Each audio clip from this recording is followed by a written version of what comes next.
It is life-giving, okay? Just in Amen. case you maybe had a moment of doubts, it is life-giving. Thank For you. sure. All right, you are live, Marissa. Yay. Awesome. Well, thank you all for joining us for our session on Black maternal health, past and present. I'm Marissa Bryant Franks. I'll be your moderator for today. So thank you for joining us during this brief lunch session. I'm sure we'll have some more people join us as the hour progresses, but I'm going to go ahead and get us started. So I'd like to thank all of our wonderful panelists for joining us, Jhaniqua, Crystal, and Letty. Thank you for being here today. Um, I'm going to start us out with some introduction of our panelists. So we're going to start with Letty. So Letty, thank you for being here once again. So Letty Schumer is a historian, an racism educator, facilitator, and podcast host here in Wilmington, North Carolina. She received her Master's of Arts. Is that right, Letty? In history in 2015, where she focused on American history and specialized in Black history and race studies. She also completed her MA in conflict management and resolution in May 2020, which equipped her with skills to incorporate effective communication with hard topics and how to navigate these situations, mediation, and facilitation knowledge. This MA contributed greatly to her work as both a historian and an anti-racism educator. So thank you again, Letty, for joining us. We're very grateful to have you here. Thank you for having I'm me. gonna clap. Super excited. Yay. All right. Second, we have Jhaniqua Palmer. Jhaniqua serves as the program coordinator for the YWCA of Lower Cape Fear's Grandparent Support Network and the Advocacy and Racial Justice Program. She holds a bachelor's degree from Bennett College for Women, a master's in public health from Duke University, and she's a proud member of Alpha Kappa Alpha Sorority Inc. Jhaniqua strongly believes in empowering women and eliminating racism, which is the mission of the YWCA, if you didn't know.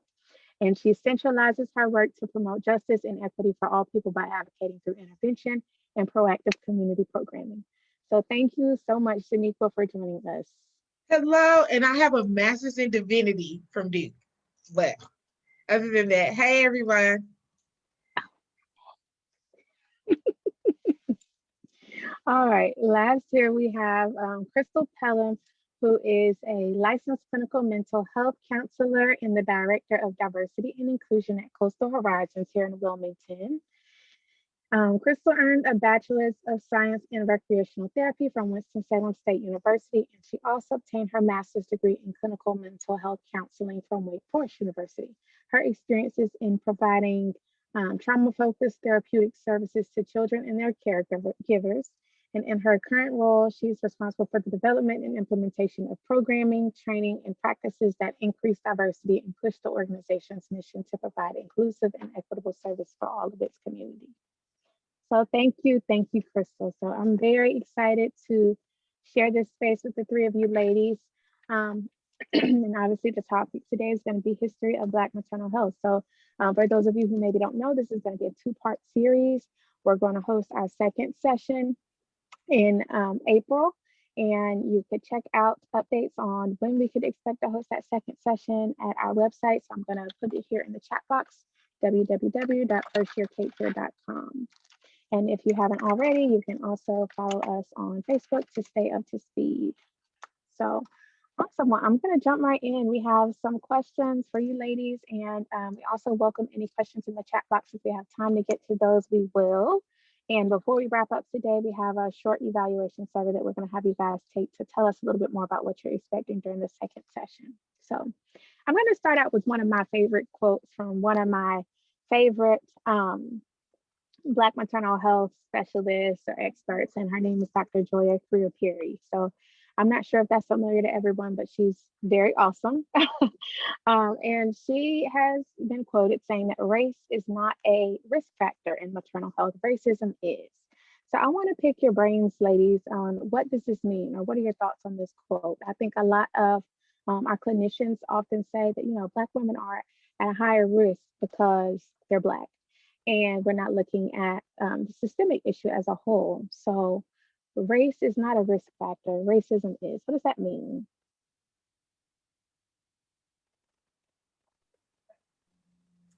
I know when I hear Okay. I was like, everybody's like, who's who's gonna jump in and take this first? I think when I hear the quote, I can't help but think about just how our skin color has been weaponized and how our skin color is viewed and how it then starts to influence how we're treated. And so that goes back to the racism, right? Because that's your views on what this particular group of people, because of what they look like and the color of their skin, what they need, what they mean.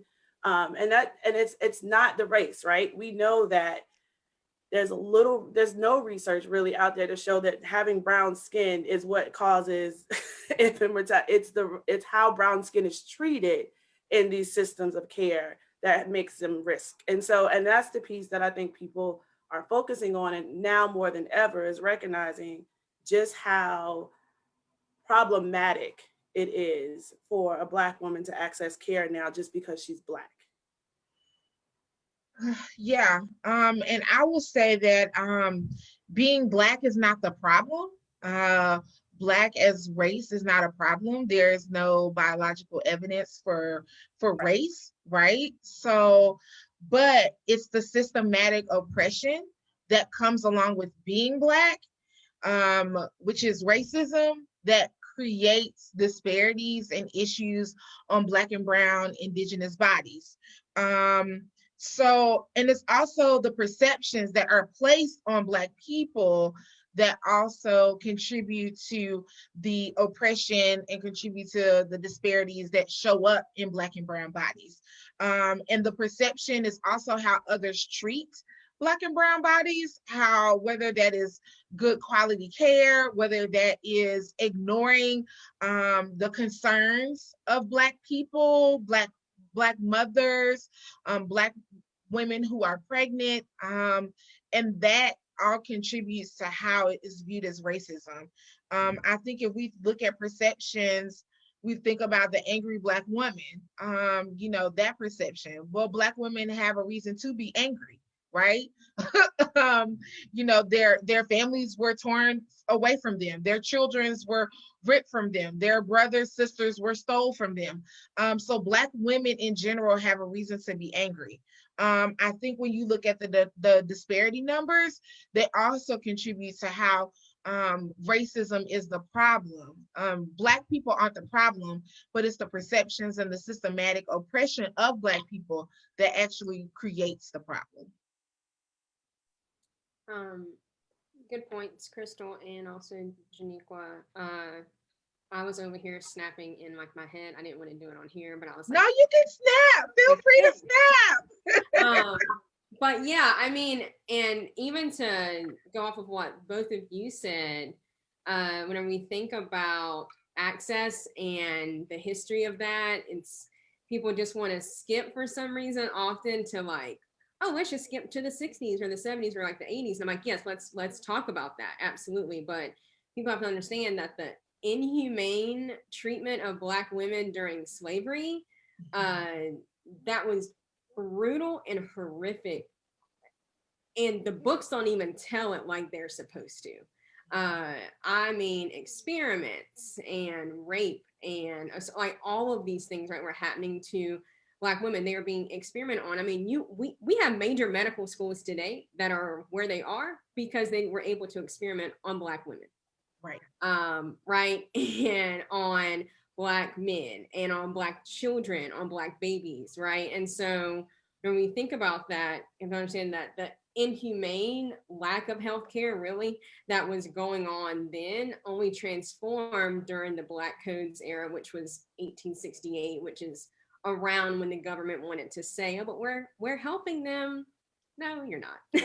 No, you weren't. The whole Reconstruction era was a failure because y'all wanted to support white supremacy. So, and then we go into like Jim Crow, right? And so what happened was that inhumane healthcare only went to poor quality or lack of access, right, to healthcare for Black people, especially Black people living in poverty-stricken areas that were created by the same systemic racism that we've been talking about, right? And so everything goes back to racism. And that's why whenever people say, well, why do you all, meaning Black people, right, make everything about race?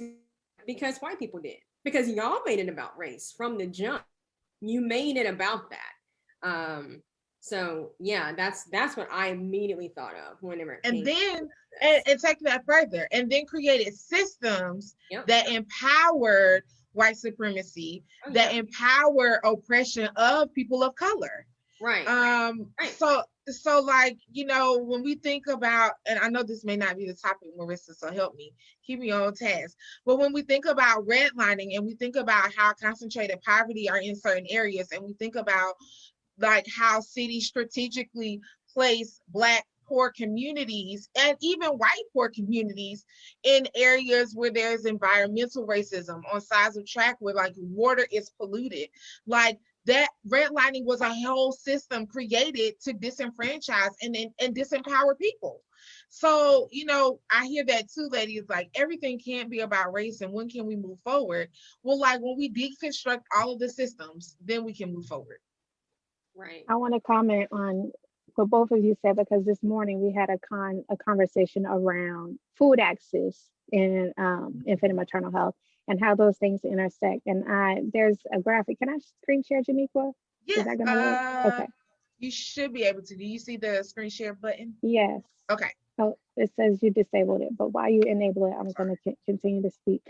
You mentioned redlining, which I think is very important to look at, because when we look at, you're right, water pollution, air pollution, lack of access to exercise or infrastructure to exercise or to eat nutritious foods, and all these different things that play into infant and maternal health outcomes, it's important that we consider them, obviously. And I'm going to share my screen eventually. And there's a graphic that highlights all these historical events, right? So slavery, the Jim Crow era, redlining, all those things are on here, and it talks about how they intersect with what we see today in disparities with education and maternal health and all those things, right? So my question is, we hear a lot of talk about this term access, right? Lack of access is the issue when we look at infant and maternal health. If people don't access healthcare like they should, or they don't have access to healthcare. So what exactly does this mean in terms of Black maternal health? What does access look like? Something, I'm going to answer that question. There's something that you just said, Marissa, that I think people really need to hear and like really understand, is that whenever redlining right happens, people think that it's just, and this is just because of the like work that I do and the images people tell me they have in their heads and the perceptions that they had from their lack of an actual adequate public school education, which none of us really got whenever it came to history. But anyway, people think that it's just a few people who are co-signing these decisions. Oh, wow. And I'm like, y'all know that it's the entire government, that it all goes back to that, right? And that's just how it is. And if you don't actually ask the questions and you actually don't look into it enough, they make it so that you don't know that, right? Mm-hmm. So you have to be able to connect it. So you may look and say, oh, but just this one thing happened that they tell us about. For every one thing, there's 1,000. There are so many more court cases. There are so many more people. There are so many more voices, right? And so access also to me means understanding, and this actually goes off of what I kind of away from what I just said, but I don't want to lose this thought. But access for me also means Black women having access to their own bodies, because reproductive rights for Black women, that's something that they did not have. I mean, whenever we think about it, right? Black women and Black girls, I also want to say that Black girls also did not have any say over who had access to their bodies during slavery and after. People want to just think that it was slavery. It was not just slavery, it was after. I have books back here that have actual accounts up to the 90s of white police officers, white sheriffs, white preachers, white deacons, white men, white boys raping Black women and getting away with it. And the government knew about it. The state senators knew about it, but it all came down to money, right? So when we talk about access, let's also talk about capitalism, right? And like who also was able to profit. And it just all goes together. And I know that I just said a lot, but I say all these because I want people to connect the dots. That nothing is isolated, right? So access to me, yes, is about Black women, absolutely, because we don't have access to our care the way we should, because of these racist stereotypes, and things like that, but also because of the white power structure and the systems that are in place, right? So I think you raised a really good point about the money too, because then when I think of the question about access, I think about the quality of what you're accessing, right? And so we know that dollars are not being allocated to these community clinics that are usually accessed by Black and Brown people. And so then it begs to differ, like, well, why access something that's not ready for me, right? It's like, if I get there, are you culturally aware of what I am and the history that comes with me? Do you have sensitivity? What does your bedside manners look like? Because no one is encouraged to go somewhere or feels intrinsically motivated to go somewhere where they're not welcome. And so when we keep talking about access, I go back to the quality of what they are asking to engage with. And often we know from history into present that the quality of care for Black and Brown people is not equivalent to the quality of care for white and other majority individuals. And it's not just based on socioeconomic. We like to think that, but there's many stories around that even some of our most well-off individuals still receive poor quality care in healthcare systems. Yeah. And to kind of add to about the quality of care, so there was a study done in California that found that Black women who were on Medicaid were less likely than white women and Latinx women to receive postpartum contraception and counseling. And even when they received the counseling, the contraception that they received was less effective. Like it didn't work or it caused other issues. So when you think about quality, it's like when we get care, the quality that we get, the drugs that we are recommended, the treatment that is recommended is not of good quality. And also to go back to access, when I think about access, North Carolina has 14 abortion providers operating in 17 counties. That is 83 counties without access to abortion providers. So when we think about access, regardless of how you feel about abortion, pro-life, pro-choice, whatever you may feel about it, it doesn't mean that people don't have the right to have access to quality care. It doesn't give us, I don't feel like it gives us the right to not ensure that women who want to make the choice, that women who want to make the choice, that they have access to make their own choice about their own bodies. So if you don't live in one of those 17 counties, then that means you have to take off work. That means you have to find a way to get there. And then there's a whole 72-hour policy. So after you get your consultation, you have to wait a whole 72 hours. And that means you have to take more time off, reschedule more time to have access to that provider. So when we think about access, Marissa, to follow up about the food access, there's no grocery store in Northside.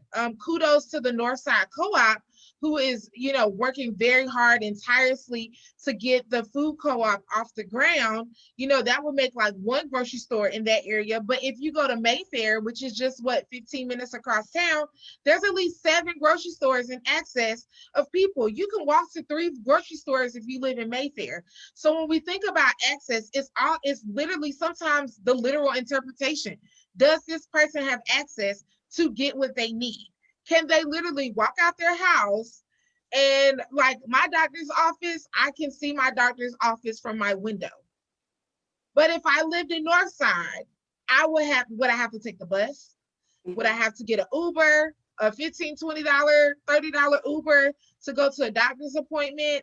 And so, like, I think it literally when I also think about access.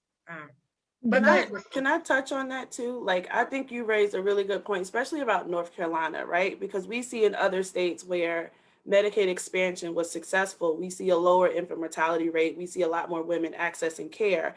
North Carolina did not, they declined Medicaid expansion. Maybe they did Medicaid reformation, but like, that's what I'm talking about, how it goes back to these larger systems, right? Because if you're not aware of what your government is talking about in forms of legislation and things of that nature, you don't really understand what it does to the people in these communities. And because, yes, the Affordable Care Act has helped people get insured so they can get more access, but it's not necessarily doing enough because it's not an expansion of the services that can be that can be accessed through the insurance provider that you have. And that's something that would also, but wait, the reason why we don't see it is because who falls in that gap? The gap between Medicaid and the gap between affordable care are Black women. Black women fall in that gap. They make too much money to qualify for Medicaid, but not enough money to pay for all of the co-pays and the private insurance that comes along with it. Yes. So which goes back to Leggie's point of understanding your policies, understanding who you're voting for, and understanding what platforms they are voting for to ensure that we are pushing the correct agenda. Absolutely. Because Black women do fall in that gap. Of also not consistently having medical coverage. That is our disparity that we are sitting in. Just to further and it stretches beyond, it stretches so far, right? Because then you brought up social determinants of health, which is like your access to transportation to get to and from some of these providers. It's your cost related to that. It's your socioeconomic situation. It's like what you said, your food scare. I mean, it's so intricate and multifaceted but you're right, it always leads back to the structural piece and what you just said around structural racism as well. So well said, Jhaniqua. Yeah. So really quickly, I want to to sum that up. I think in our work, a lot of what we see is that access extends beyond the physical presence of a clinic or a clinician, right? So you touched on, Crystal, very briefly, okay, you're available to provide services to me, but what kind of care am I going to get when I get there, right? So is it culturally sensitive? Are you going to meet my needs? Are you going to give me a chance for my voice to be heard and my concerns to be addressed? Those are huge disparities that we see now. I mean, just last week, Jhaniqua, we were on a call where we had a clinical doctor to say that she herself was unheard during her pregnancy and she was treated by her own practice. So those are very important things to look at. And so I want to very briefly share this slide or this photo. And my question to you all is, when you look at this web of causation, you see here a lot of historical events in these blue boxes, and then some of these social determinants that you just mentioned, Crystal, here in the red circles. So we briefly touched on redlining, but let's talk about how these other historical events have fed into our lack of access and shaped an environment that makes it difficult for us to have quality maternal care. So one thing I see is the 13th Amendment, and my brain just did like 15 things thinking about this because, right, like the 13th Amendment, for people who do not know what that is, it basically re-enslaved Black people because there is that part in there that says you cannot, basically says like you will not be enslaved unless you commit a crime. The government likes to throw those words in there. But what I think about too, right, is the fact that with the 13th Amendment, you started seeing convict leasing happen. And you also started seeing prison labor camps, right? And so those are two different things that people don't know are like were both happening at the same time. And the difference in them was who was able to profit and how high up it actually went. So you can actually trace things like a convict leasing camp from Tennessee. You can trace that to like JP Morgan and the Wall Street. Like you can literally, like there's like a line and it's actually sickening. But what's also left out though often is the narrative of Black women. There's a book, it's called Chained in Silence, and it's about Black women who were in prison labor camps in Georgia from 1868 to the early 1900s. And the way that the author was actually able to tell what Black women went through there was by the punishment records. That's how she actually wrote the book. Amazing what we historians do. But what she also touches on in that book is Black maternal health and the level of immense trauma that these Black women endured and how they were raped and assaulted and all these things, right? And so when you think about the 13th Amendment and the re-enslavement of Black people, that comes to mind. Also, not even the beginning, but the continuation of the broken Black family. And I'm putting that in quotations because that's actually not true, but I'm using the terms of white America, people like Ronald Reagan and other presidents, right? So I think about that and what that did, and how that also caused Black women to have to work even harder in jobs that were stressful, that were traumatic, that did not allow them to have time for their families, and what that did to their bodies, right? So that's just one thing I thought with the 13th Amendment immediately. Mm-hmm. I'm going to stop sharing. Do you have any other thoughts, Jhaniqua and Crystal? You stopped sharing it quick, but I had to unmute myself. I guess I was just, I really value what Letty just said, especially coming from a historical point of view. And I think that she kind of summed it up well. What I was thinking about, that 13th Amendment stood out. Of course, like the other pieces that were nestled in between those larger events, like the social determinism of health, education, and things of that nature. And you just can't help but, when you look at that web, understand where distrust, understand where one's trepidation to even engage in some of these larger systems comes from. And until we continue to have conversations like this and create a sense of understanding, I see why we've been stuck for generations, because we have still yet have a lot of people that understand what is happening and how we got here. Mm-hmm. Yeah, someone just said they're curious about the GI Bill. I don't know much about the GI Bill, but I'm pretty sure the other panelists will help me out. But pretty much Black people were denied access to the funds. No matter if they served or not, they were not granted access to the money. They weren't granted access to the home loans. They weren't granted access to it. And so even though they served, they weren't granted access. So we're also back to the word access. That, like, even though things are supposed to be accessible for Black and brown people, or for Black people in particular, for this point in the conversation, when Black people went to apply, they were denied. Oh, I'm sorry, what happened? You froze just a second, but you're back. Oh, okay, but I'm back. Yay! Technology. But just the simple fact that they were denied access to it. So I hope that answers the question for the GI Bill. I think the other thing is, when I look at that chart, I just understand how we get to the disparities that we get to, because all of these contribute to what we see today, and why we fight so hard for equality and for equity. Not necessarily equality for me. I want the equity part. I think the effects of slavery, the moments in history where the government and or white people could have chosen to do well by Black people, they chose not to. And I think that is just, it's hard to stomach, especially when you hear people say, well, people can just work hard and pull themselves up by their bootstraps. Like, Black people, they were told they were getting boots, and then they didn't get the boots, like, several times.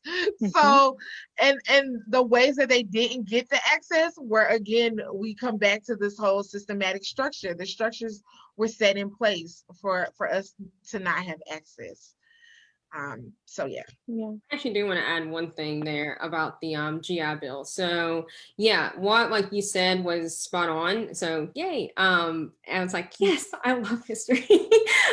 But also with that, another connection people really need to make is, whenever the GI Bill was being denied to Black people, there was a very small percentage. By very small, I mean less than like 0.5% of Black people who were able to actually get a few funds for colleges. So whenever you had schools like Howard and Hampton and these schools that were founded in the early 1900s, and you also had the Greek fraternities, right, that were also founded, you started to have people who were speaking up more. So actually, after World War I, Black soldiers came back and they were like, yo, we went over there and we got to come back here to this. So that's whenever you started to see things like the Red Summer, happened, right, in 1919. So you're starting to see these things because Black people are getting more and more fed up.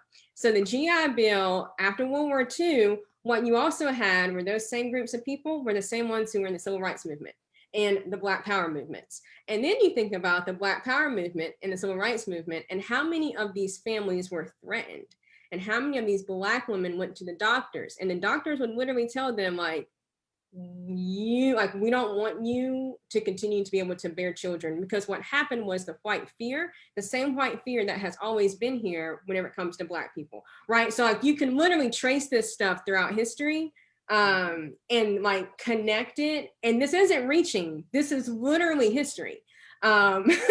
Because when we talk about the GI Bill, that also requires talking about the lack of funds that Black people did not get and that white people did get. And then also how Black people were later sent to Vietnam in much higher numbers than white people were. And people want to say, but that didn't really happen. I'm like, I have two parents. One of my uncles actually that went to Vietnam, and there were white people who did not get drafted that they knew, right? So if that's happening in Charlotte, North Carolina, and an hour away, it's happening. Right? Like let's be honest. Let's be real, right? And so that's why it's so important. Like, I'm so glad that we're all talking about this, because we're all connecting so many dots and saying so many things that I'm so glad that people who are watching are able to hear, because it also, I'm hoping what happens with this kind of thing is people start to question things more. Don't take things at just face value because some news source said, like, you have to also understand they're going to tell you so much. They just always are. I read enough history. Like, that's why I'm like, I'm ready to see what the history books write about our current time in 40 years. And funny enough, this morning, Letty, I was having the same conversation with my interns because we were talking about the lack of education that they were aware of about white abolitionists. And they were like, one of my interns said, I literally we are reading Why Are All the Black Kids Sitting Together in the Cafeteria? We're reading by Dr. Beverly Tatum. We're reading it together.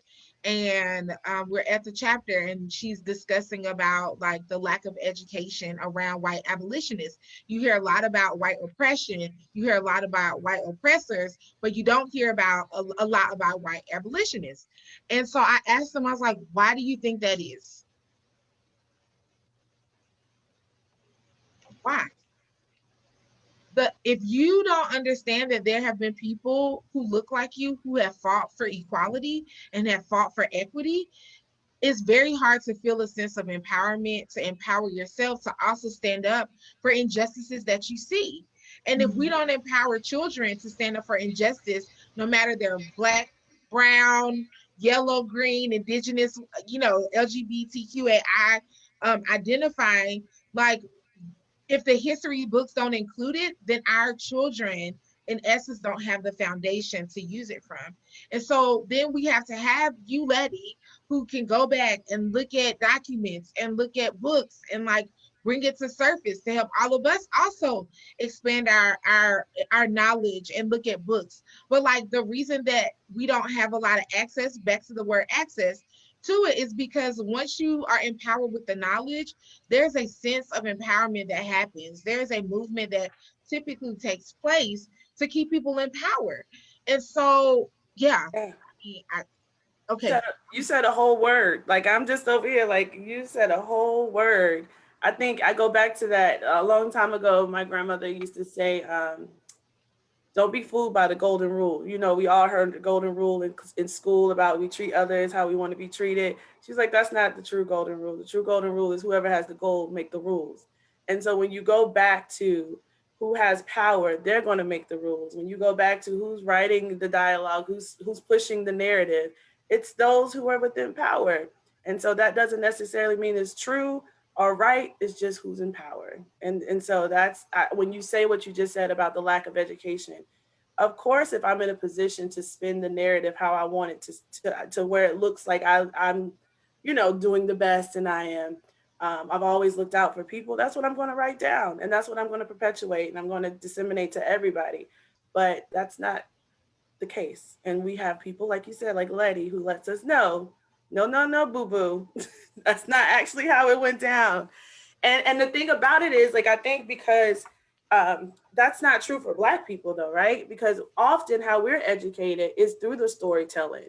You know what I mean? So you think about what you hear your great grandfather, your grandmother, or your uncles talk about around you as a child, and that becomes your reality too, right? And so the traumas that they've experienced, the discrimination that they've experienced, the inhumane treatment of them in certain situations, you hear those stories, and that becomes your reality. From a clinical basis, I can't help but think about how trauma is perpetuated generationally, right? I don't have to have lived through slavery. I don't have to have lived through Jim Crow and segregation to know that I need to be on the lookout for people who are trying to marginalize me, to people who are discriminating against me, because I've been conditioned and trained for defense, right? As a survival technique, Crystal, when you step out into the world, these are possibilities, right?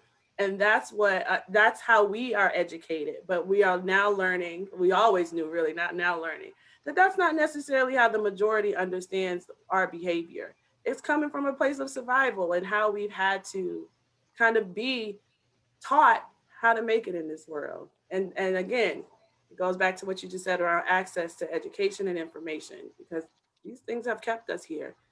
And so they have value. I love it. So I have one question that kind of touches on something that you mentioned, Letty, about taking things at face value, and something you just touched on, Crystal, about this dehumanization of Black people throughout history, right? So how has this people kind of, brushing over the history and people accepting whatever little pieces of history or reality are given to them, and this dehumanization of Black people throughout history created what I call the mother blame narrative. Well, you'll hear other people who are in this space call it the same thing. So instead of looking at, the systemic racism and the societal systems that have kind of crafted and perpetuated these disparities, we talk about how people, they don't go early enough for their appointments. They don't eat the right things. They don't exercise. They don't do what they're supposed to do. And that's why they're dying, and that's why their babies are dying. Some people really think this is true and this is reality. So how has history shaped this narrative that we see today, and created this kind of feeling of apathy among some people towards these disparities? I immediately thought of Reagan in the 80s, but even before Reagan, Nixon, and before Nixon, Woodrow Wilson, and just others that had these same ideas. And really, Reagan is known for trickle down, like these trickle down economics, which were so great. No, they're not. Because we're literally dealing with it now, right? And so it's like, no, it's not. But Reagan in particular, since that's who I'm thinking about now, he trumped up this anti-government, anti-poverty narrative that really also began heavily with Richard Nixon, right? And the war on drugs, and what the war on drugs did to the Black family is still what we see happening right now with mass incarceration. Hasn't gone anywhere, okay? And it's just gotten worse, honestly. And so with Reagan, he also trumped up the stereotype of the welfare queen, which was this image of this Black woman who fed off the government, was lazy, didn't go to work, took her money and spent it on whatever she wanted to, and wasn't responsible. And really the biggest people, like the largest number of people who get money for welfare are white women. But see, white people don't want to have that conversation because then it requires accountability, right? And so that's really a thing too here is accountability. And personal responsibility, which America doesn't have a grasp on.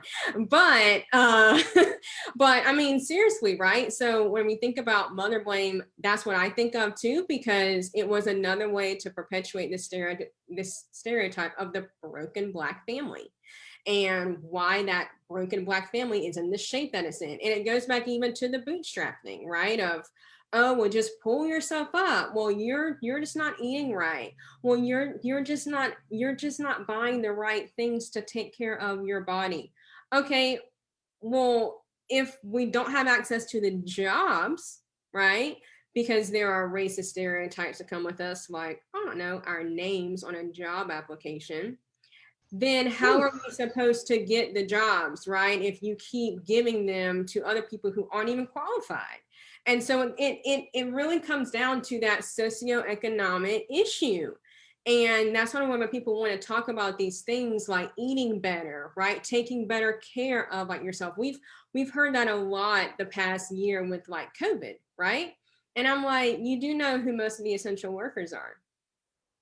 They're because they're the ones they're given these are the jobs that they have access to. It does not mean that Black people and brown people and also other people of color are not capable of having better jobs. That is not true. That's absolutely not true. It's what they have access to. And I mean, I'm talking close to home. This isn't, I'm not excused from this. I have family and friends, right, who deal with this. And so I'm like, and this isn't a far-fetched idea, and I see it happening. And so it's also though racism, and I know that keeps coming up here, but racism and the lack of accountability, and what America also wants to often do is place blame on something else, on someone else, of why it's the way that it is. And it's like, but it's the system that you created. Like, it's y'all created the system with the laws and the policies. So, and I just want to say, it's not just white America, it's global racism. yes. Okay. And I think I'm not going to touch a lot on Meghan, but I think Meghan, Princess Meghan Markle, may be a great example of mother blaming. I'm pretty sure many have heard about the interview with Oprah. And I think one of the last questions she asked was, like, people are calling it a Megxit, which is like a Meghan exit. And they're blaming her for the situation of her leaving, which is, we're back to the mother blaming. So they're blaming a woman who came from America. They're putting all the blame of their systematic racism in this whole intricate system that she just joined, like, what, 2-3 years ago, and all of a sudden she's the cause. Yeah, no, that okay, I'm gonna move forward. The other thing I think about when I think about mother blaming is I think about my mother and my grandmother telling me stories of how when we want to look up our family, we have to look up chattel. And because that's how we were listed in the books. I think about my mother telling me growing up how much we were loved and how beautiful our brown skin color was, because she remembers stories of our ancestors standing on blocks and being sold to the highest bidder. And so when you think about a mother who has 2 children and she has to stand on a block with no clothes on, she looks at her son who is standing on the other block with no clothes on. She looks at her other son standing on a block with no clothes on, and her husband to the side of her, and they're all being sold in different directions. There is historical trauma that takes place. And I don't think we can quickly move past our families being sold off to different plantations and being stolen from Africa and being sold in the Caribbean, being sold in South America, being sold all over the globe, and not understand that, and then want to place the blame on the Black woman. Like, you can't birth a child, marry a husband, or have a mate, take all of it away, and then expect her to operate. Okay, like it just can't happen. So I remember when I had my son and I held him in my arms, and I thought about what would have happened 300 years ago with my child. And just that notion alone, like I have goosebumps, I'm teary-eyed to think about the fact that not too long ago, my own child could have been sold without any of my consent. And so when I think about how far Black families have come, how Black families trace their heritage back, how Black families after the Emancipation Proclamation sought to find each other, like when I hear the mother blame narrative, I get enraged because you cannot rip families apart and then just blame the mom. I just can't. And well, thank you for sharing that, Jhaniqua. Like, because I'm a mother as well, and so you touched on some points that just really hit, like, strung, like hit my heartstrings. But I also think about when we talk about the mother blame narrative, how women, especially Black women and women of color, are trying their hardest to make their families well. You know, I think about that mom who took off work to get to the doctor today in present day, who are missing wages, right? Because our employers don't respect the health that our health, right? And our wellness. And so you have to use a personal day or a sick day just to go to the doctor for 2 hours because they're not allowing you to take care of yourself. I think about how much you've had to sacrifice so that you can make sure that you live in an environment that has a roof over your child's head, right? And you're doing the best that you can. And then someone throws out something like a welfare queen, as if living on welfare is like this glorified thing, like you just said. And I think, again, propaganda is a thing too, because like you said, it's majority white women, but America knows how to pull a narrative. It's not enough to say white women are doing this. If we want to cut welfare funds, we can't talk to white women about how we want to take your resources away. That won't play well. So we paint a picture of a Black woman who's abusing this system, and knowing that most of America will agree to that because she can't come up off of that. Someone who looks like her, someone who's accessing it, that is when you can see change, because there is inherently racism in our nation that we have not taken care of, right? And so I just think about, again, when you said like that mother blaming narrative, is that we have a lot of women who right after delivery have to decide when I'm going back to work. You know what I mean? Right. And it could be within a week of, you want to talk about attachment. You want to talk about bonding with your child and the benefits we know what that does to mental health and development. But we don't have access to those things or those options because of, again, structurally how we are seen in this nation. And so it's like we have to keep working 10 times. So when you go back to the bootstrap, like Marissa said, I don't care if it was Marissa or you that said about the boots, but they're shabby boots. Your straps don't work. There's no hole.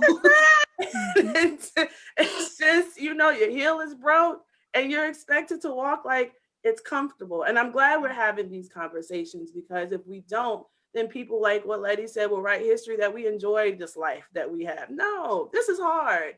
It's time we talk about it, and it's time we debunk some of these things that have been perpetuated throughout history, like the welfare queen and what that looks like, or the mother blame narrative, because it's just ridiculous how it's being painted, especially to Black women.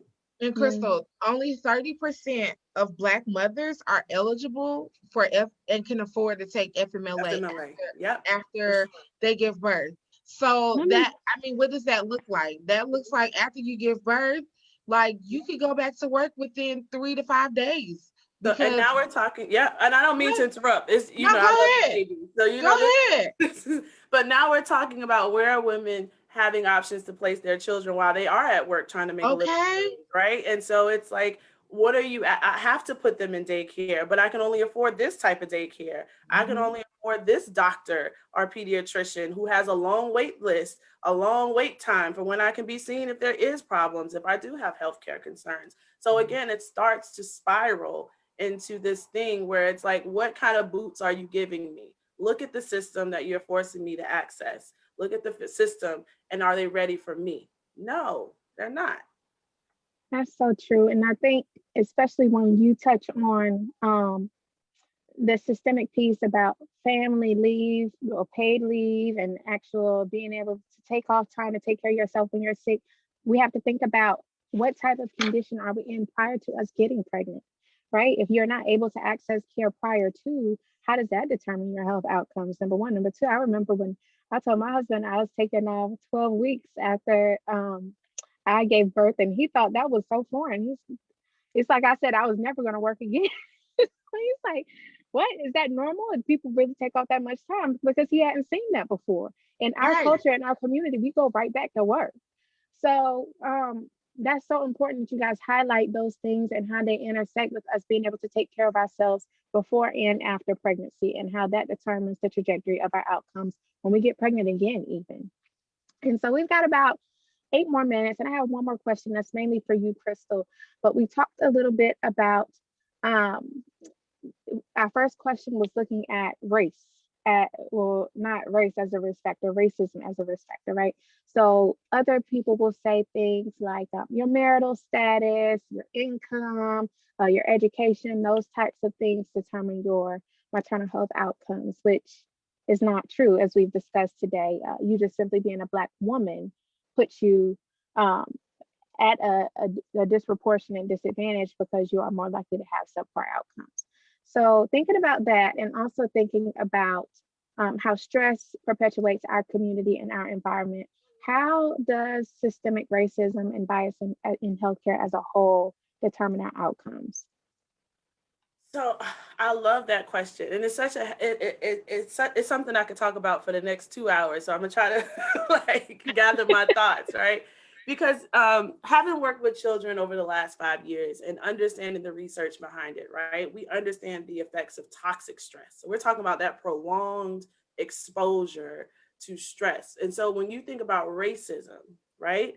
And the stress of, like we just kind of summed up throughout this whole talk, accessing care, accessing education, living environment, all of that contributes to one's toxic stress. And we learn that high exposure changes our cortisol level, it changes our fight and flight response.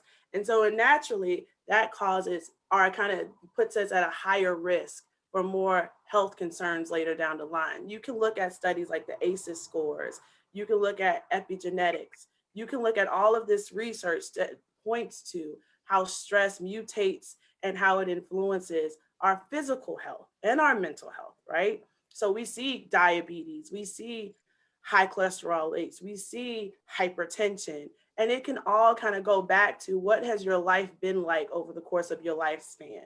And so I think that's why someone like me always tries to encourage making sure that we check in with ourselves, because if we're not self-aware, we can't do the work.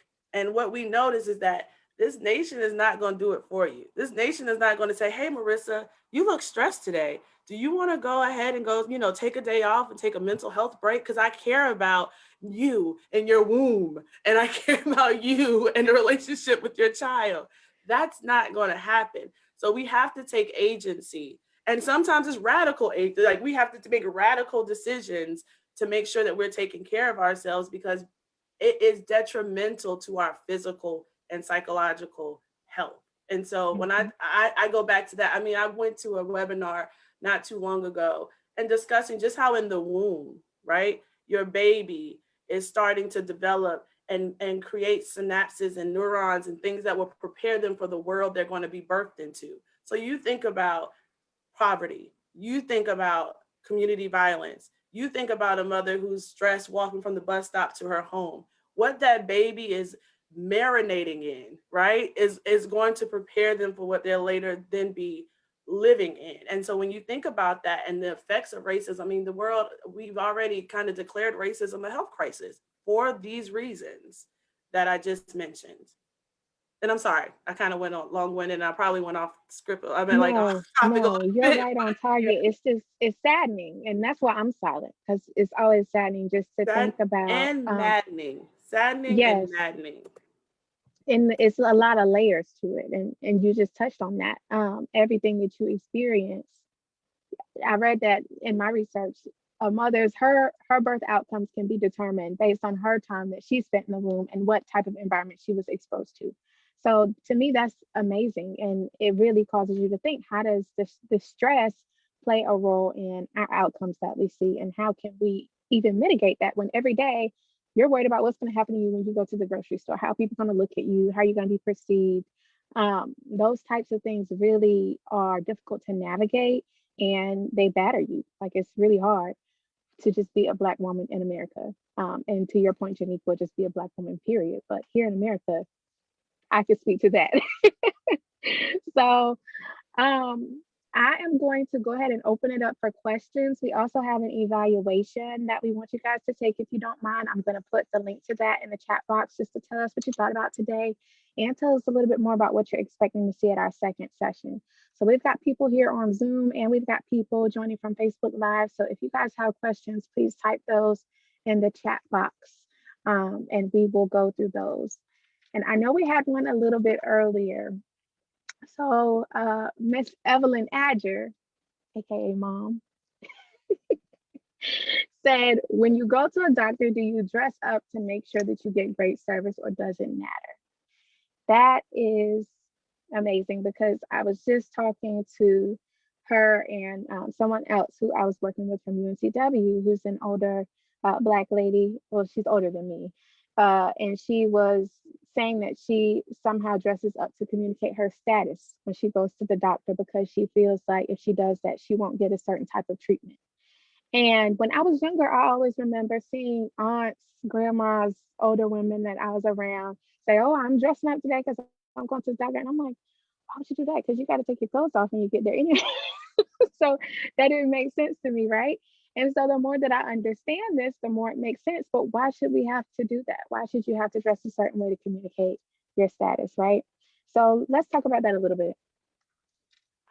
I'm tickled by it, because that's also how I was raised, right? And I think that's many of our stories. It's like, it's that messaging that we received. How do we buffer the effects of racism, right? We've been taught, if you change your name to something more Eurocentric, right? I asked my mom why I'm named Crystal, and she told me because, hey, it was a white country singer named Crystal Gale that kept playing on the TV. So I'm like, okay, the irony of that. But then I think about how I named my son. I think about how I send him to school, how I dress him when I send him to school, so that he knows, when you have a boy, my grandma, make sure he got a haircut so people know he's loved and taken care of. And it's all these messages that we try to put out, that please treat us with quality. Please treat us with respect, right? Because again, we know that history shows that we don't always get it. So you see Black people trying the most creative ways, and brown people too, and our indigenous folk trying the most creative ways to send that message off that please care about me, right? And so it just breaks my heart that that's, again, how we have to kind of walk through this world. I think about those who are Hispanic, and they change their name to more white sounding names or more Eurocentric names, and they try to talk without an accent, and all, again, to just fit into this majority so they can kind of buffer the effects of discrimination. That's so true. Funny. And it made me think about physical code switching. Woo! I mean, that's like what I think of. Code switching, come through with. Yes. Like it's like what we do, right? It's not even, I don't have to think about it, but it's what we do. And it's so funny to me, right? Whenever because I've been around people who are not Black before, around other Black people, and it's like I act a different way, but it's not like I'm a fake person. It's just, nah, like this is who I'm comfortable with. I mean, even just now, how that just came out, right? Like how that just came out is how, but we all know how we have to code switch. And so it's even like the representation of our physical body. And it also made me think about the condemnation of Blackness itself, and how our Blackness is often looked at as dirty, criminal, not good, right? And so it's trying to make that or not disappear. But I think about my grandma. All four of my grandparents are like passed, but I think about them and how they used to dress up to go to the doctor. My parents do. My dad has always worn white collar shirts his whole life, because he was raised in a place where you had to differentiate yourself from being one of the quote unquote bad Black people. Not that he thought that, but it was the mindset of white people, right? And so I see my mom dressing up now to go to the doctor. Whenever I dress up, I mean, not that I do. Whenever I go to the doctor, I've gone to my doctor for the last 6-7 years. So I do go now just wearing like leggings, a hoodie. The last time I went, I wore a Defend Black Womanhood hoodie. I made a lot of white people mad, but whatever. But whenever I do go certain places, yes, I'm gonna be honest. I think like, oh, I should probably wear this thing or that thing. If I do it or not, it's an inherent thought that I feel like many Black people have. Whether we do it or not, might catch ourselves, right? Yeah, it's like, oh, yeah. So it's a long way for survival. It's instinctual. Yeah. Mm-hmm. Yeah. I think about two things. I think about respectability politics. And I think about how they actually don't work. You know, I think they don't work, right? Because No. if they did work, me speaking I hate to say appropriate English, but me speaking like Politically correct dialect, right? I think about the Crown Act and making sure that, you know, does my state abide by the Crown Act? Like, is it okay for me to wear my natural hair? I think about, men not sagging, pulling their pants up. I think about just always trying to figure out dressing appropriately. But if we look at Tamir Rice, if we look at George Floyd, if we look at Breonna Taylor, if we look at, I could just go on and on and on about how Black people still die, regardless if they look respectable to white America or not. And so I think, yes, there are moments that I dress up, but there's a new saying that Black youth are saying, and they're saying, I choose violence. And them saying I choose violence is literally saying I choose not to go by respectability politics today, because it doesn't protect me from anything. So today I'm choosing to talk back. Today I'm choosing to wear my dashiki to school. Today I choose violence. I don't choose white respectability politics. And so, if dressing up made doctors give us better quality care, we wouldn't have the disparity numbers. So whether you have on a dashiki or whether you have on a 3-piece suit, like, racism still exists, and the perpetuation of racism still exists. It doesn't work. So Y'all know how I feel about my Kanye line. We talked offline about that. So, and to the audience, I'm pretty sure they could pick out which Kanye line I was talking about. But no, I appreciate you saying that, Jhaniqua. And I just think when you hear most Black people talk about walking in this country, you hear tired.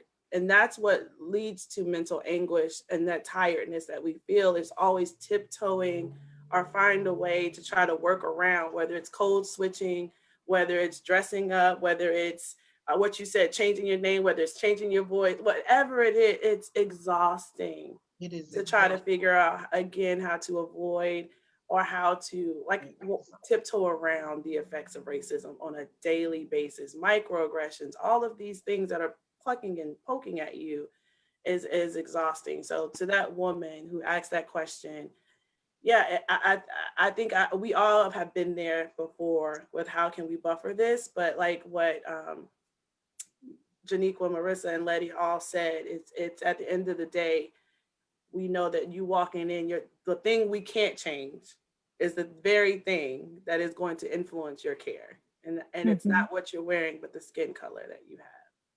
Yeah. Well, that was another thing was, sorry, can I add one thing? Yeah, go ahead, lady. Yeah. It just made me think about too, sitting here and listening to what everyone was saying. We think about Wilmington right here. and what happened on November 10th, 1898.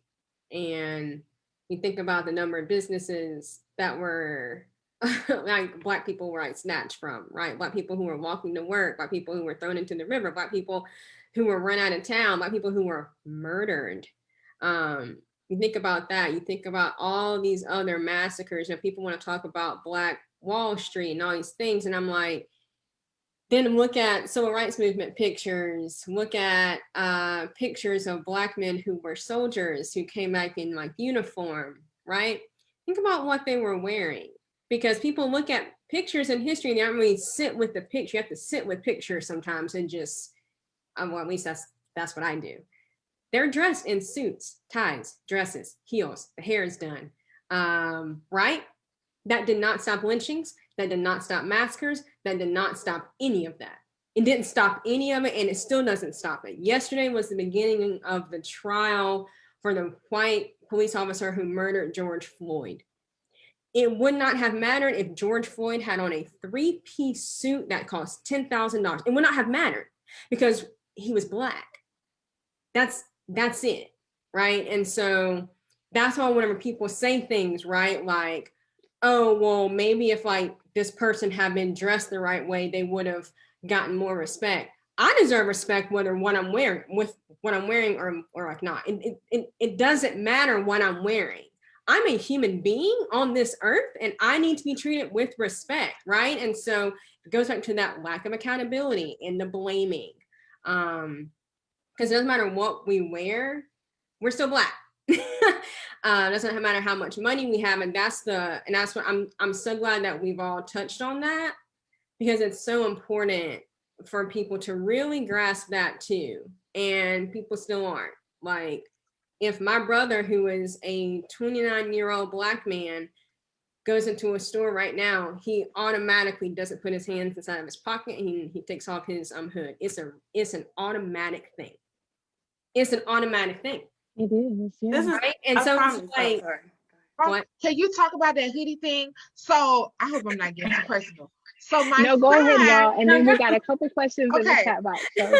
Okay. So my son loves hoodies, right? But my husband's like, oh no, he's only getting one. And I'm like, well, he likes them. He's like, no, because one, the perception of the public, two, the perception of teachers.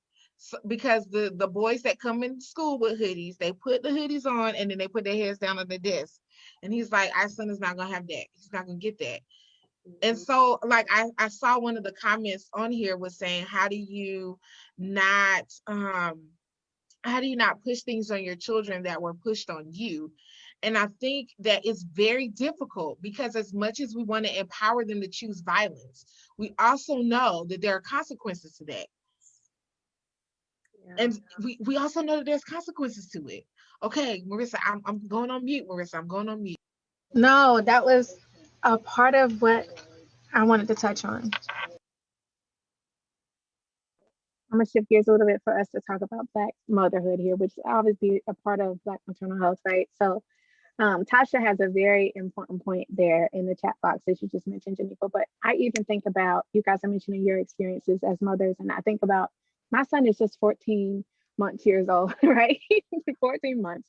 And I'm worried about what's going to happen when he go to school. Like I'm nervous about it. I think it's definitely terrifying. I don't want him to be judged by his teachers. I want him to get an adequate education.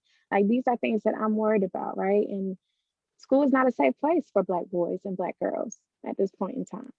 I'm thinking about the school to prison pipeline. I'm thinking about mass incarceration. I'm thinking about all these things when we talk about maternal health outcomes. And you, Jhaniqua, mentioned a mother seeing her family ripped apart on the auction block. And this is just literally a modern version of that, right? So he's 14 months old, and I'm now starting to dress him in his little sweatsuits and put his Timbs on him and his little Air Force Ones.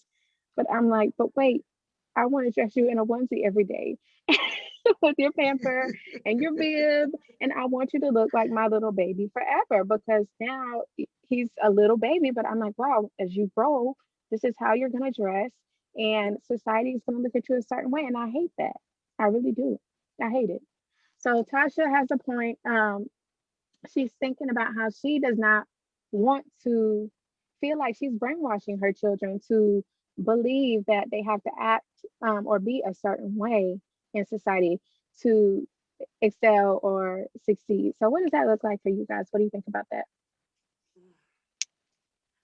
You, I Well, realize I'm not muting. Y'all are hearing my grunts. Sorry. right. I think it's difficult. The interesting thing is all three of us have boys. And so I think I don't know. I mean, it's difficult. I think what I am trying to do is I'm trying to create space for there to be dialogue, Yes.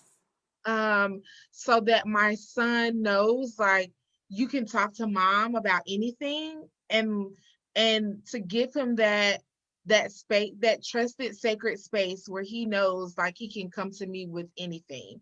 I think the other thing is I also provide an expectation for him.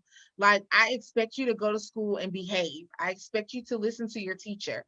And I also expect if your teacher says something out the wall that you come and tell your mommy. I think the third thing is I trust his principal. Sabrina Hill Black is an amazing educator. Um, and she is passionate about educating Black and Brown children. And I think that in our school system, where currently, like, it's the numbers are staggering. 50% of Black kids and Hispanic children are behind in our school systems in middle school and high school. So when I think about that, I also think about making sure that sometimes I am choosing my son to go into a space that's going to empower him as being a Black man as much as they're going to empower him to learn his ABCs. And that may not be every parent's perspective, but I also went to HBCU that also expected me to come in ACES. Shout out to all the Benny Bells, where we had to have stockings on, the same color shoes on. We had to be dressed to the T, but then we also had to go in the classroom and perform in a certain way. So I feel like that there is a holistic approach that you can take when parenting Black children, but I don't think you can shy away from some of the traumas that they will face, because as much as you want to protect them from it, like, it's gonna happen. So Yeah. it's more, instead of protecting them, it's kind of preparing them, maybe. I hope I You answered. hit it on the nail. Like, when Marissa just brought this up, I was thinking straight from like a parent's perspective, right? Which I think I have the older child on this call. My son is 11, soon to be 12. And so I think about how he's at the age where he went from being this cute little Black boy to, oh my gosh, he's a young man. He's developing, and that's a different perception out here in this world, right? And so I think as a parent who is trying to help him navigate life, the best thing we can do to any child, whether it's boy or girl, is have honest conversations, because they're going to receive these messages regardless of if we initiate the conversation or not. Society will give them all types of messages about themselves. And so when we take a child out of a neighborhood, because even the term good school, think about New Hanover County, you're talking about a white school, right? You're thinking about predominantly white educational institutions. And cool, we send them there because we want them to get a quality education, but then they get a really poor self-esteem. They get a poor self-image, right? Because they're not empowered, they're not valued, they're not taught in a culturally attuned way. So what are we risking, right? But then we send them to predominantly African-American schools, right? Where they're like people who look like them and navigate the world just as them, and there's some commonness. But then they're not sending quality educators to some of those schools, or those educators who are there that are ready to provide the best form of education aren't given the resources to do so because money's not poured into that school. And so then all of these things, there's pros and cons wherever you swing the bat. I think the best thing we can do as parents is like what Jhaniqua said, which is create a sense of community for ourselves, so that we can then create a sense of self-esteem and a positive self-image for our children. And it takes a lot of work for parents to shuffle them here, because they need this experience, to make sure I'm getting the best role models, to make sure I'm giving them the best kind of extracurricular activities. But it is such an investment to that child's development. And I think that's where we see the most, I guess, like we see the best outcomes is when we kind of cultivate that sense of community for children, no matter what their zip code is. Yeah. It's that positive self-image, I feel like needs to be a focal point. And I'm going back to this book. I recommend this book, okay? Because it does talk about how children develop their racial identity and Yes. how Black children struggle.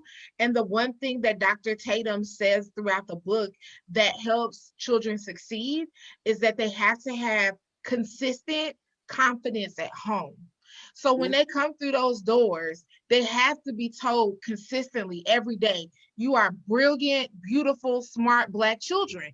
I don't care what the school says, like they have to have that consistency at home. So like Crystal was saying, no matter what school system they are in, when they come into your home as parents or as guardians or as caregivers, they have to have that consistent confidence, that consistent cheerleading to say like, you can do this. And also, as I think parents, we put a lot of stress on ourselves to be all for our children. We need to be the nurse, we need to be the teacher, we need to be your confidant, we need to be all these things, right? And we too have grown up with trauma. We too have vulnerabilities. We too have blind spots. And so that's why I emphasize community, because regardless of what messages you perceive growing up, you can trust other Black people. Black women do want to see other Black women do well. Black men do want to support their family. These are all myths, right? And so what you do is you intentionally seek out good support, because what I can't do for my son, he shouldn't go without because I have a vulnerability. No, I find the Jhaniquas, I find the Sherrys, I find the Tinas, I find my tribes, I find my Mills, I find all these people. Actually, I'm naming people because my friends might be watching. They're gonna be like, oh, so I ain't in your tribe. So I'm trying. so if I missed your name, that doesn't mean anything. It's just a time constraint. But you find those so that your child, there's always a catchment, right? There's whatever I'm not doing, there's another person who is just as invested in his care, who loves him just as much as I do. Maybe, right? Because I'm a mom. I don't feel like anybody can love my baby more than me, but that is willing to pick up where I left off or willing to pick up where I'm slacking off. And that's when we see a lot of, so when you think about organizations that exist, when you think about people in your community, get to know them, especially, I think that goes into Planned Parent too, right? Like, who's going to be there to help me do this? Because we know that it's not so insular. We need to be able to have a sense of community when raising children. That's so true. And I think a big part of it is you're right, Crystal, instead of judging someone based on their insufficiencies or their areas that they're lacking in, we have to be willing to take up that second step in what we see we need to, because we have to understand that trauma and how it feeds into the way that they parent and their ability to operate in a certain sphere as a parent. So yeah, very important dialogue. But we got 10 more minutes. Once again, if you haven't, guys, go ahead and take the evaluation. I'll put it in the Facebook Live and the chat box. And if you have any other questions, please definitely do ask them so we can hopefully get to them. But another question from Ms. Evelyn: what advice can you give to make sure that women have better outcomes when it comes to their health? So she's going to reel us back in real quick. I want to again talk about taking agency over your care, right? And I am a firm believer that my relationships with anybody, educational institutions, healthcare systems, need to be reciprocal. If you're going to get my money, if you're going to get my insurance deductible, if you're going to get my time, I'm interviewing you. I want to ask you the hard questions. I don't want to walk in, you spend 10 minutes with me, and then you walk out, and that's what we're going to call an appointment. If I need to make a whole separate appointment just to interview you or to have my set of like my non-negotiables, like I ask providers, like, do you have a lot of Black women you treat? What institution did you go to? What did they tell you about Black women? Because we dying 3 times more when having a baby, right? So how do you see that? What do you see the factors contributing to that? I don't care if you give me a pap smear, taking my blood. I'm going to make this conversation fit in the time that I get, because it's important for me to see how you respond. It's important to me to look at even those nuance, like even those kind of nonverbal responses to it, right? Did you stray away from that? Are you tensing up? Are you looking at me like I got four heads? Because that's important, and I'm gonna keep shopping around until I go somewhere where I feel comfortable. And I think that you need to feel like that is a right of yours, to be able to ask these questions. Like, you don't just have to take, going back to what Letty said, being curious and asking the questions. I would say also something, Letty, that you said earlier was accountability.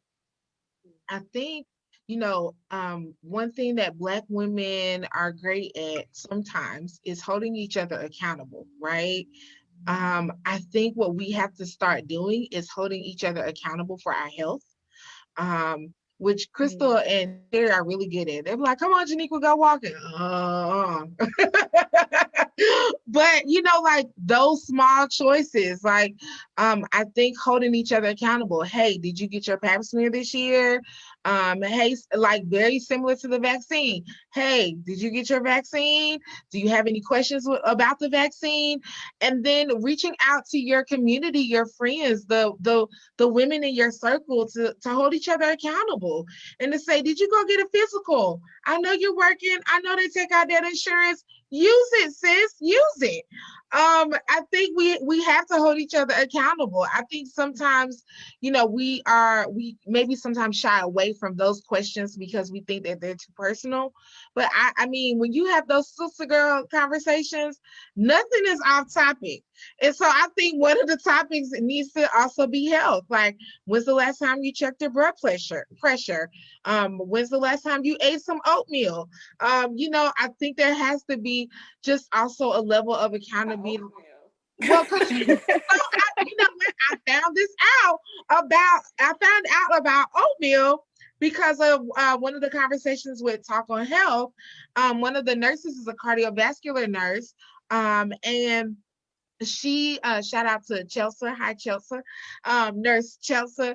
And she was telling me the benefits of eating oatmeal is that when you are passing oatmeal, it takes all of the bad fat out. So she was like, we always ask our cardiovascular patients to increase their oatmeal intake because as it is passing, it will take out bad fat. And that's what you need to get out your system, bad fat. And like, again, she was like, Jhaniqua, did you eat your oatmeal? Sis, I just bought some oatmeal yesterday. It's on the table.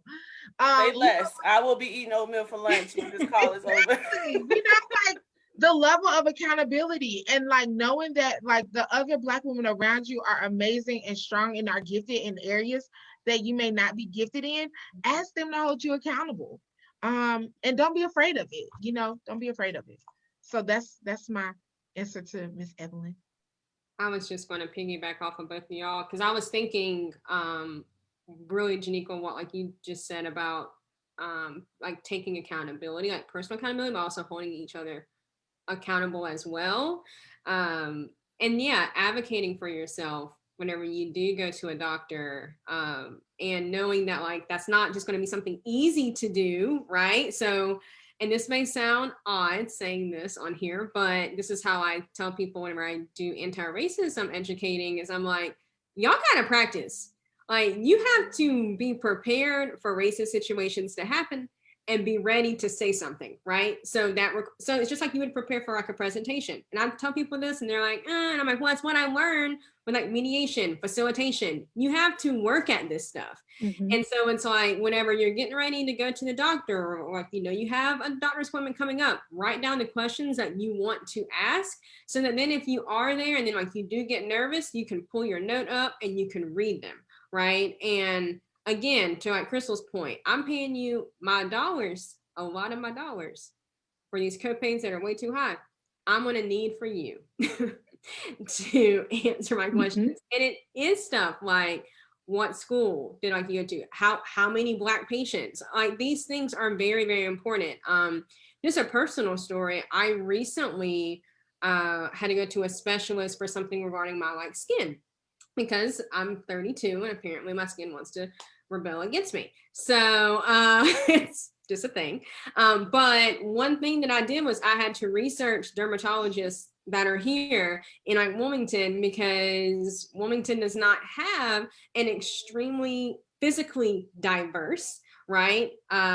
Group of doctors here, right? I mean, that's just the truth. Doesn't mean that there are not doctors that are Black and brown. That's no, but access to them, right, is not what it should be really here, if you ask me. But I did some research to figure out who in my network I could go to. And I didn't.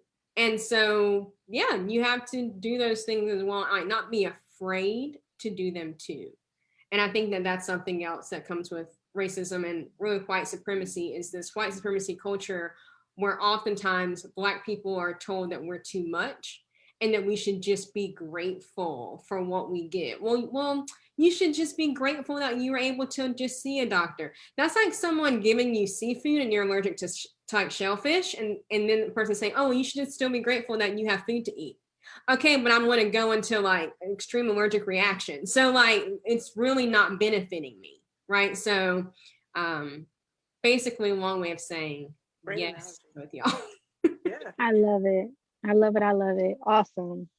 Well, thank you, ladies, for a wonderful, wonderful discussion. One more thing I want to add to that question is, back to your point, Betty, I think it's very important that we equip one another with a way to respond when we are in these situations where we feel pushed up against a wall. Because obviously, when you're pregnant, you kind of have to see the same person for months on end, right? So you don't want it to be a situation where you have this intense relationship with this person who's going to deliver your baby and treat you at your most vulnerable point in your life. So how can we equip one another with the knowledge of how to carry themselves in that situation, and how to have those uncomfortable conversations, to ask the right questions, and to respond the right way to their physician if they feel like they're unheard or their questions go unanswered. That's another very important part that we have to work on as well. So thank you once again, ladies, for this wonderful, wonderful dialogue. I've so enjoyed it. Thank you all who joined us today via Facebook Live and on Zoom. Just a reminder, this is going to be a two-part series, so please do join us in April for the second part. I have put in our Facebook Live the link to the evaluation. It's also in our chat box here in Zoom, and you can check out our first year Cape Fear website to see the date for our second. It's crazy how quickly you lose your words. Our second session in April. So make sure to join us for that. It's going to be on April 15th during the evening. So Jhaniqua, you're going to help me set up that Zoom, I think. So we'll have the Zoom link posted soon, but you can check out our website and our events page for more information on when to expect that. So thank you all once again for joining us for this very important dialogue. Black maternal health will be a topic of discussion for the rest of the year. So be tuned, be sure to stay tuned for everything that's happening with our education sessions coming up. So thank you all. Enjoy the rest of your day.